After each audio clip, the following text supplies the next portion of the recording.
Mahigpit na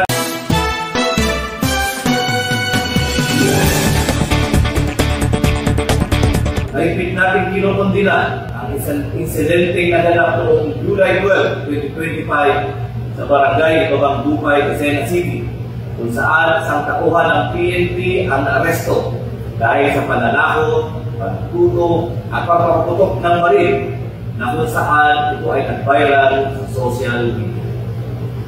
Sa ngayon po, ang nasabing pulis ay kasalukuyang nasa kustodiyan ng Quezon City Component Police Station at sisiguraduhin ko po bilang inyong provincial director na siya ay mapaparusahan at tuluyang matatagdan sa serbisyo bilang pulis.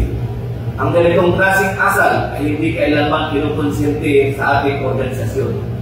Walang kuwang sa Quezon PPO at sino mang ilikumbalong tauhan na magsasamantala sa kapangyarihang ipinagkatiwala sa kanya. Ang sino mang lalabag sa batas ay mananagot saan manghanay siya nabibilang.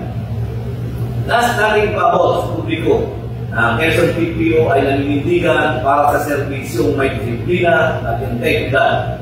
Patuloy tayong maglilinis sa ating halay at titiyakin ang mga natitira ay ang tunay na karapat-dapat sa pagtitiwala ng sambayanan. Sa mga kasamahan kong kapat sa serbisyo, huwag tayong panghinaan ng loob. Higit kailanman, kailangan natin ngayon ng pagkakaisa, disiplina at dedikasyon sa ating tungkulin. Sama-sama nating patunayan na mas marami pa rin ang matitino, mararangal at makakansang pulis sa Quezon PPO.